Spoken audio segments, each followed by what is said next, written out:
اب نوٹ کر لیجئے، یہ کتابیں اگر آپ پڑھنا چاہیں تو کتاب الملاحم میں پڑھیے. بدترین عذاب عربوں پر آیا کھڑا ہے، سروں پر تنا ہوا ہے، بدترین. ایسی جنگ ہونی ہے الملحمۃ العظمیٰ، جس کو کہ میں بھی آپ کے گواہی پیش کر دوں گا، جسے کہا گیا دی لاسٹ کروسیڈ. بش نے بھی کروسیڈ کا لفظ بول دیا تھا، پھر واپس لیا اس نے. نکل جاتی ہے جس کے منہ سے سچی بات مستی میں، فقیہ مصلحت بھی سے اور ہندے بادہ خار اچھا، کروسیڈ کہہ کر پھر واپس لیا. یہ کروسیڈ، اس کے اوپر جس قدر نقصان ہونا ہے عربوں کا. گریٹر اسرائیل بنے گا، یہ عراق، شام، اردن، سعودی عرب کا کچھ شمالی علاقہ، ترکی کا جنوبی علاقہ، مصر کا صحرائے سینا، اور اس کے ساتھ ہی جو بہترین اس کا زرخیز ترین علاقہ ڈیلٹا آف نائل، یہ سب یہودیوں کے قبضے میں جائیں گے. اس کو حدیث میں کہا گیا الملحمۃ العظمیٰ. عیسائی 80 علم لے کر اے مسلمانوں تم پر حملہ آور ہوں گے، اور ہر علم کے نیچے 12,000 فوج ہوگی، 9.5 لاکھ فوج. یہ نیٹو کی تیاری کس کے لیے ہو رہی ہے؟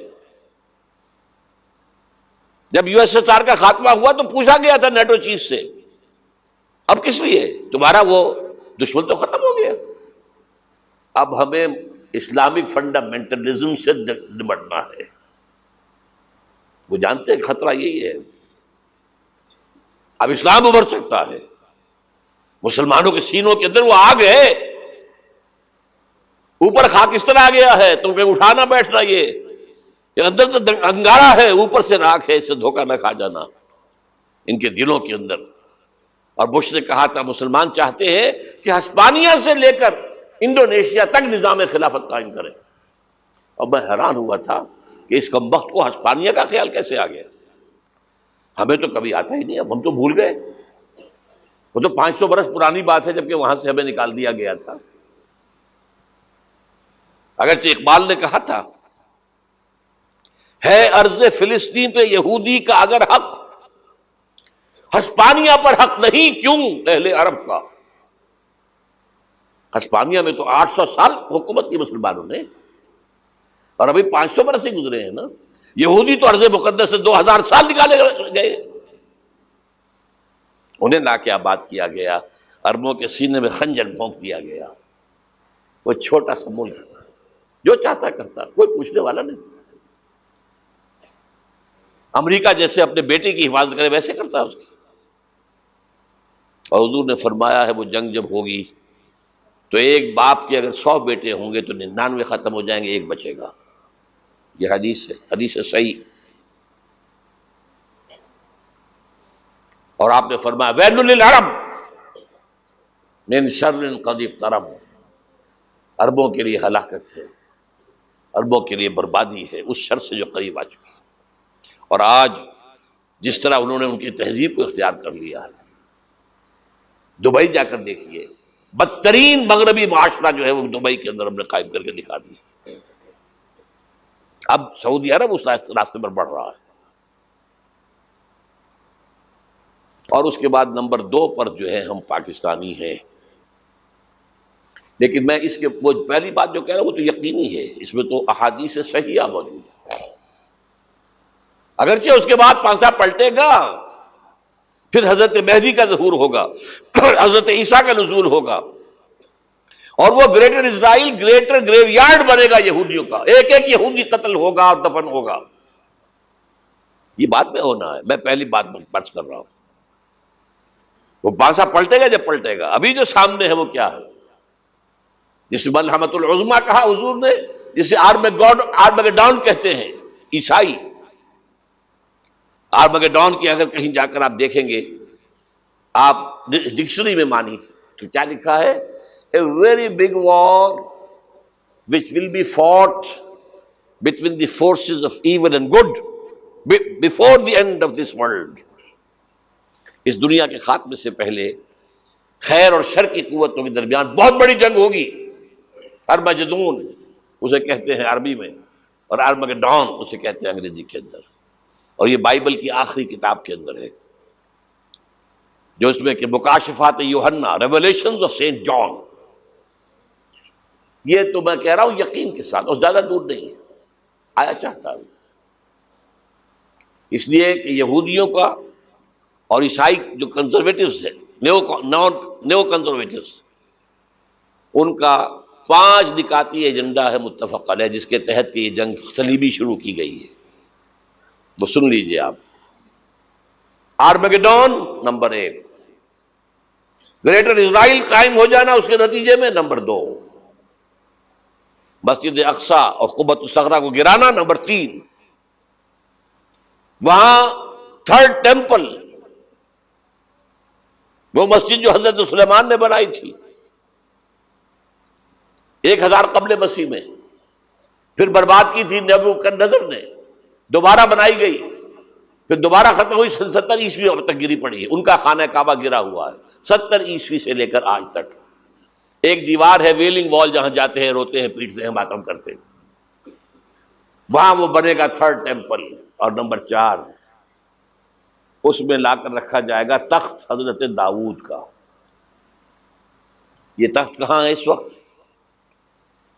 یہ لندن شریف کے اندر، جو ان کی پارلیمنٹ کا جو چرچ ہے، ویسٹ منسٹر ایبے، اس میں رکھا ہوا ہے. ایک پتھر تھا جس پر بٹھا کر حضرت داؤد کی تاج پوشی ہوئی، پھر حضرت سلیمان کی ہوئی، پھر وہ پتھر رکھ دیا گیا جب حضرت سلیمان نے بنایا ہیکل مسجد اقصی، وہاں رہا وہ. ہر بادشاہ جو تھا یہودی اسی کے اوپر بٹھا کر اس کی تاج پوشی ہوتی تھی. سن 70 میں ٹائٹس نے گرایا اسے، ہیکل کو، وہ پتھر لے گیا، وہاں سے روم گیا، روم سے آئرلینڈ گیا، آئرلینڈ سے اسکاٹ لینڈ آیا، اسکاٹ لینڈ سے انگلینڈ آیا، اور اب وہ رکھا ہوا ہے 14ویں صدی عیسوی سے آج تک. وہ ویسٹ منسٹر ایبے میں رکھا ہوا، ایک کرسی کی سیٹ میں اسے بنا دیا گیا ہے تخت کی شکل میں. اب انگریزوں میں کوئی ملکہ ہو، کوئی بادشاہ ہو جس کی بھی تاج پوشی ہونی اس میں ہوتی ہے. یہ لا کر رکھا جائے گا تھرڈ ٹیمپل میں، اور اس پر یہودیوں کے خیال کے مطابق ان کا مسیحا آئے گا جو مسیح دجال ہوگا. عیسائیوں کے خیال کے مطابق حضرت عیسیٰ آئیں گے، وہ ہمارا بھی خیال ہے حضرت عیسیٰ آئیں گے علیہ السلام. بہرحال یہ تو بات کی باتیں ہیں نا. اس وقت جو میں عرض کر رہا ہوں، عربوں پر بہت بڑا عذاب، اور پاکستان کا معاملہ البتہ یہ ہے، میں یقین سے نہیں کہہ سکتا. ہینگنگ ان دی بیلنس، ہو سکتا ہے اللہ تعالیٰ ہم پر رحم فرمائے، ہو سکتا ہے، اگرچہ اس کی کچھ شرائط ہوں گی. چمن کے مالک اگر بنا لیں موافق اپنا شعار، اب بھی چمن میں آ سکتی ہے پلٹ کر چمن سے روٹھی بہار، اب بھی ہو سکتی ہے. اور یہ بھی ہو سکتا ہے کہ اللہ تعالیٰ نے معجزانہ طور پر ہمیں ملک دیا، ہم نے اللہ سے بدعہدی کی، وعدہ خلافی کی، غداری کی، لہذا سزا دی جائے اور ہم سے یہ ملک چھین لیا جائے. It's just possible. دور نہ سمجھے اسے، انہونی بات نہ سمجھے.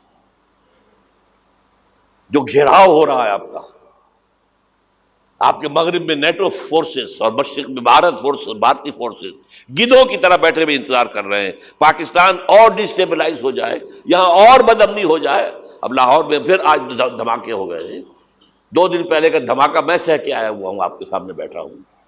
وہ جانیں بچی ہیں جو ہماری اکیڈمی کا حشر ہوا، میں آپ کو نہیں بتا سکتا. یہ سارا کیوں ہو رہا ہے؟ تاکہ یہاں بدامنی ہو جائے اور ہمیں جواز مل جائے.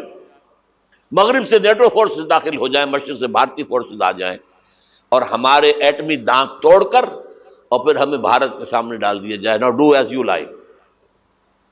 یہ ان کا نقشہ ہے. ہوگا کیا وہ اللہ جانتا ہے، ہوگا وہ جو اللہ چاہے. لیکن اللہ کا چاہنا جو ہے وہ کس پر منحصر ہے؟ یہاں انقلاب برپا کرو، یہاں اسلام لاؤ. اگر دھندوں میں لگے رہو گے تو وہ خود بخود نہیں آ جائے گا انقلاب. صحابہ نے جانیں دی تھی، کتنی تکلیفیں اٹھائی تھی.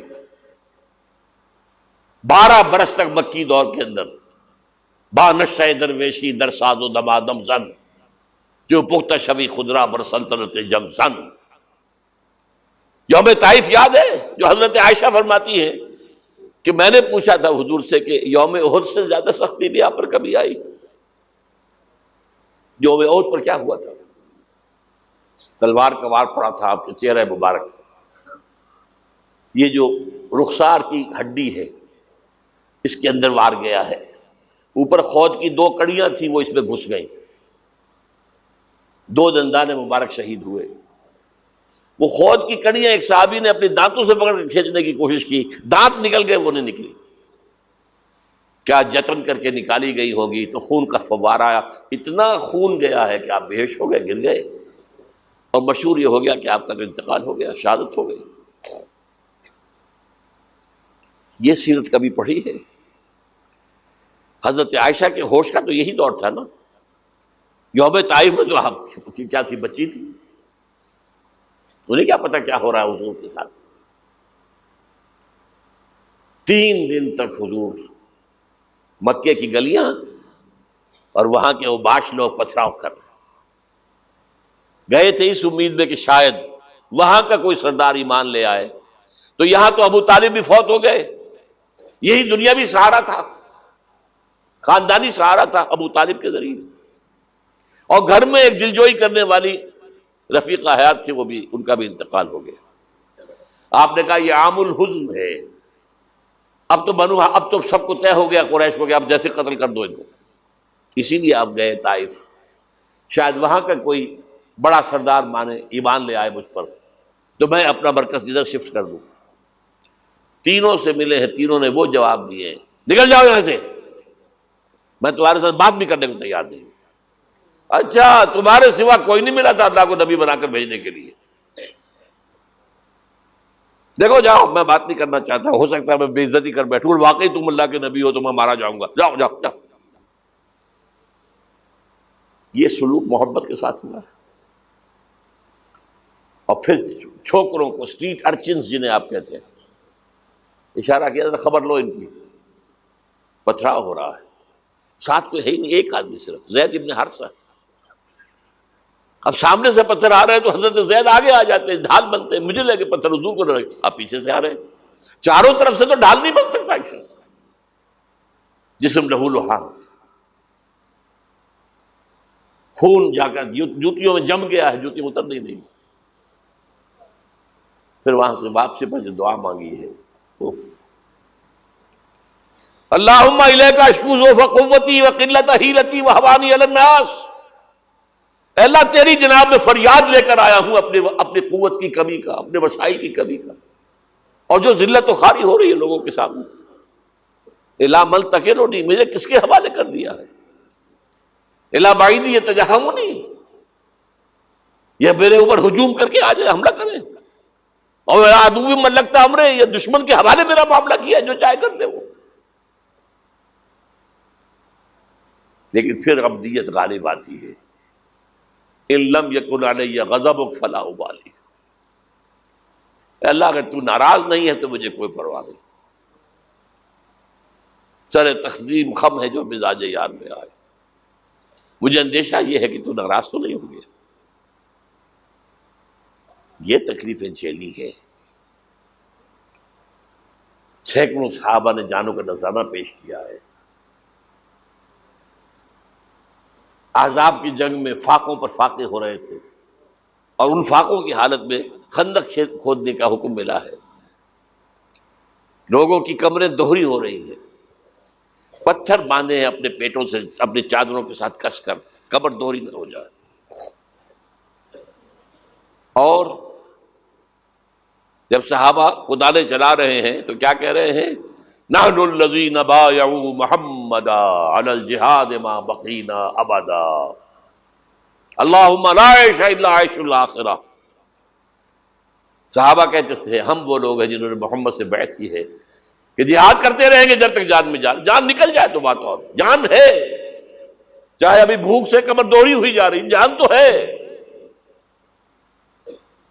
اور ایک دفعہ کہتے تھے اللہم لا عیش الا عیش الاخرہ، اے اللہ عیش، زندگی تو آخرت کی زندگی ہے۔ اور حضور فرماتے تھے، حضور کے بیٹھے ہوئے نہیں تھے گاؤں تکیہ لگا کر، پتھر اٹھا کر خندق میں سے لے جا کر باہر پھینک رہے تھے، جب صحابہ کہتے ہیں اللہم لا عیش الا عیش الاخرہ، حضور فرما رہے ہیں فاغفر الانصار والمہاجرہ، اے اللہ ان انصار اور مہاجرین کی مغفرت فرما دے۔ پھر حضور کی خدمت میں کچھ لوگ آئے، حضور اب یہ فاقہ ناقابل برداشت ہو گیا، دیکھیے ہم نے یہ پتھر باندھے ہوئے اپنے پیٹوں کے ساتھ۔ حضور نے کرتا اٹھا کر دکھایا، وہاں 2 پتھر باندھے ہوئے۔ یہ ہے سیرت النبی۔ آپ کس چیز کو سیرت النبی سمجھتے ہیں؟ بہرحال اس موضوع پر میری ایک کتاب ہے منہج انقلاب نبوی، کہ انقلاب کیسے آیا تھا۔ اگر دل میں ذرا بھی آرزو پیدا ہو گئی ہو کہ اللہ قبول کر لے مجھے بھی، مجھے قبول کر لے اس کام کے لیے، تو وہ کتاب آپ کے لیے مسٹ ہوگی، اس کا پڑھنا۔